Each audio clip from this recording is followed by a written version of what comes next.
Hari itu saja ada 8 lokasi yang digeledah, termasuk sebuah rumah rumah mewah ini ya di kawasan Sentul City, Bogor. Dari video yang beredar, penggeledahan ini di backup oleh sejumlah personil Brimob yang bersenjata lengkap. Mereka datang menggunakan beberapa bus milik Brimob.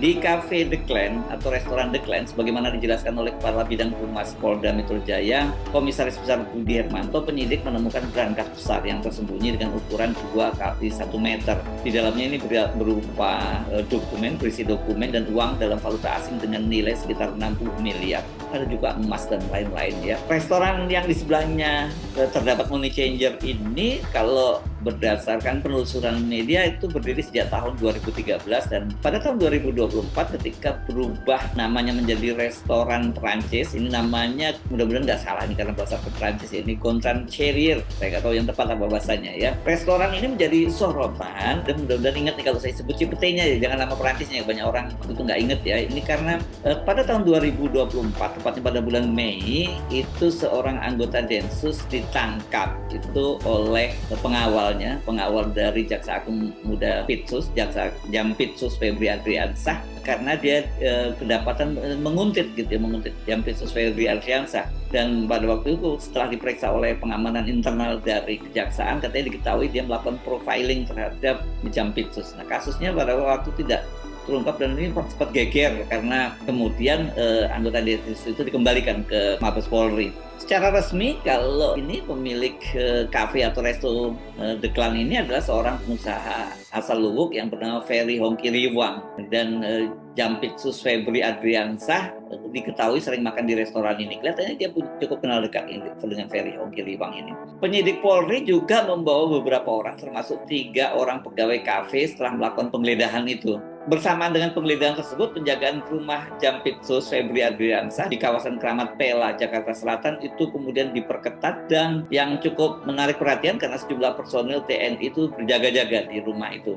Ketegangan ini mulai meningkat pada hari Rabu. Geger. Penggerbekan di The Clan memicu sorotan publik setelah penyidik menemukan berangkas berukuran besar yang disebut berisi dokumen penting, uang tunai puluhan miliar rupiah, emas, dan barang berharga lainnya. Temuan ini langsung memantik pertanyaan, siapa saja yang akan dimintai pertanggungjawaban dan sejauh mana penyelidikan akan mengungkap fakta di balik kasus tersebut. Publik kini menanti proses hukum yang transparan, profesional, dan berdasarkan alat bukti yang sah.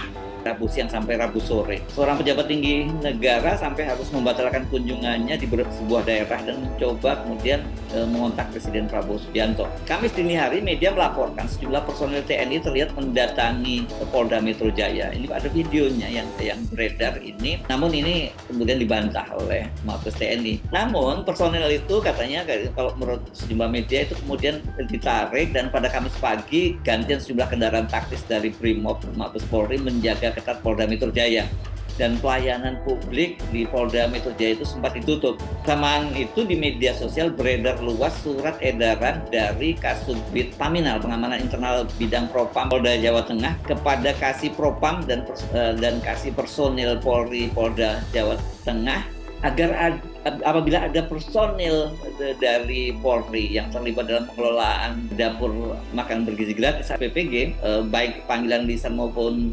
tertulis, jangan memenuhi panggilan itu bila tidak didampingi oleh bidang Propam, Itwasda, Inspektorat Pengawasan Daerah ini maksudnya, dan bidang hukum. Selain itu, jagaan di pelayanan Satuan Kerja Polri di Jawa Tengah itu harus dijaga ketat. Ada 10 poin ini kalau kita lihat surat edarannya. Sementara di internal kejaksaan pada Kamis pagi sekitar pukul 10 itu beredar surat juga kepada internal juga akan dilakukan, kalau sekarang sudah hari Jumat ya, dilakukan rapat koordinasi via Zoom ini bersama dengan seluruh kepala kejaksaan tinggi, kepala kejaksaan negeri dan jajarannya seluruh Indonesia ya. Ini yang menarik itu karena ini rapat Zoom-nya ini berupa koordinasi dan konsolidasi AGHT. Ini maksudnya adalah ancaman, gangguan, hambatan, dan tantangan. Geger! Penetapan seorang Brigadir Jenderal Polri sebagai tersangka dalam penyidikan dugaan korupsi program makan bergizi gratis MBG mengguncang perhatian publik. Perkembangan ini memunculkan tuntutan agar proses hukum berjalan transparan, profesional, dan mengungkap seluruh pihak yang terbukti terlibat berdasarkan alat bukti yang sah. Adanya seorang perwira tinggi Polri aktif menjadi tersangka baru dalam dugaan korupsi di Badan Gizi Nasional. Ini berkaitan dengan program makan bergizi gratis. Sebelumnya, Kejaksaan kan telah menetapkan 3 petinggi Badan Gizi Nasional sebagai tersangka, mulai dari Kepala BGN, Profesor Dadan Hidayana, dan 2 wakil Kepala BGN, yakni Letnan Jenderal TNI Purnawirawan Ludwig Kusum dan Irjen Polisi Purnawirawan Sony Sanjaya. Terus ada beberapa tersangka lainnya gitu ya. Tersangka baru itu adalah Brigjen lalu Muhammad Iwan Mahardan. Ini mantan Kepala Biro Hukum dan Humas BGN yang saat ini menjadi Sekretaris Deputi Bidang Promosi dan Kerjasama BGN. Dalam jumpa pers hari Kamis 2 Juli, Jaksa Agung menyebut namanya hanya dengan inisial, yakni LMI. Ini yang menyampaikan jumpa persnya adalah Direktur Penyidikan pada Jaksa Agung Muda Bidang Tindak Pidana Khusus Syarif Sulaiman Mahdi. Brigjen lalu Muhammad berdasarkan keterangan Syarif Sulaiman terlibat dalam dugaan korupsi pengadaan berupa food tray alias ompreng MBG itu ya. Setelah ditetapkan sebagai tersangka, lalu Muhammad itu langsung ditahan di rumah tahanan Salemba. Merespon penetapan sebagai tersangka dan penahanan Brigjen lalu Muhammad, kepada media, Kepala Divisi Humas Mabes Polri, Irjen Polisi Joni Edison Isir menyatakan Mabes Polri tidak akan memberikan perlindungan. Tidak ada impunitas terhadap personil Polri yang melakukan tidak pidana, kata. Memanas. Ketegangan antara Polri, Kejaksaan, dan TNI menjadi sorotan setelah beredarnya laporan pengamanan berlapis, surat internal, hingga dinamika koordinasi antar penegak hukum. Situasi ini memicu berbagai spekulasi di ruang publik, sementara masyarakat menanti kejelasan, transparansi, dan kepastian hukum atas perkembangan kasus yang sedang bergulir. Politik saat ini kelihatannya tidak ada eskalasi di lapangan kecuali tadi penggeledahan yang masih berlangsung tadi pagi hari Jumat pagi hari atau Jumat dini hari sampai pagi tadi. Kalau begitu apa sebenarnya yang terjadi? Ya kelihatannya ada kompromi-kompromi politik. Beberapa kasus pidananya baik yang ditangani oleh Kejaksaan maupun Polri akan tetap jalan seperti kasus Brigjen lalu Muhammad tadi, kelihatannya juga terus ini akan jalan, sementara proses yang sekarang berkaitan dengan korupsi yang disidik oleh Polri dan Korkas Polri juga akan jalan gitu. Tapi pertanyaannya apakah ini kemudian menyentuh ini akar persoalannya gitu, atau menyentuh beberapa figur yang cukup penting. Ini yang sekarang menjadi tanda tanya dari publik. Lepas dari berbagai analisis yang bermunculan di media, apalagi media sosial, kalau saya justru lebih tertarik dengan dampak dari kasus ini. Pertama, ini jelas berkaitan dengan persepsi publik, terutama pasar. Jelas ini akan muncul persepsi tidak ada koordinasi yang baik antar institusi di pemerintahan, bahkan terkesan saling gigit ini. Jadi ada faksi-faksi di pemerintahan, dan yang serem ini kan ini adalah aparat penegak hukum yang saling berkonflik dan mereka juga masing-masing punya senjata. Yang kedua, penegakan hukum dan kepastian hukum menjadi tanda tanya besar bila kemudian terjadi kompromi antar institusi penegakan hukum. Ini kalau ternyata kemudian kasusnya kemudian tidak berlanjut karena ada kompromi hukum. Dua-duanya ini tidak panas. Muncul dugaan adanya kompromi politik di balik dinamika penanganan sejumlah perkara yang menyita perhatian publik. Pertanyaan pun menguat. Apakah penyelidikan akan menjangkau seluruh pihak yang bertanggung jawab berdasarkan alat bukti, atau berhenti pada level tertentu? Publik kini menanti proses hukum yang independen, transparan, dan tanpa tebang pilih.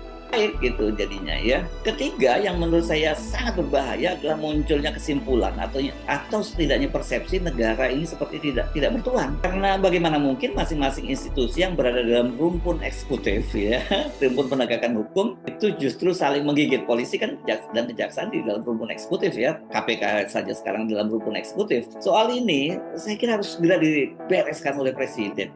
Dalam situasi ekonomi yang buruk dan tekanan fiskal yang makin berat, kepercayaan publik dan pasar itu harus dipulihkan.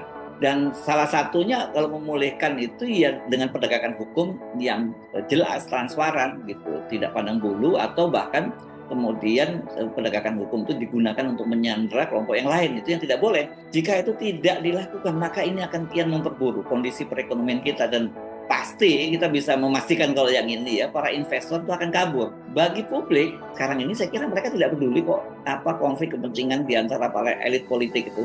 Yang mereka tahu bahwa para pemimpin itu dipilih maupun ditunjuk oleh presiden yang terpilih haruslah menjalankan amanat konstitusi, melindungi segenap bangsa Indonesia dan seluruh tumpah darah, memajukan kesejahteraan umum dan mencerdaskan kehidupan bangsa. Itu kan amanah konstitusi. Sorotan tajam. Dinamika antar penegak hukum memicu kekhawatiran terhadap kepastian hukum, kepercayaan publik, dan iklim investasi. Kritik pun menguat agar seluruh proses penegakan hukum berlangsung konsisten, transparan, independen, serta bebas dari intervensi, sehingga kepercayaan masyarakat dapat tetap terjaga.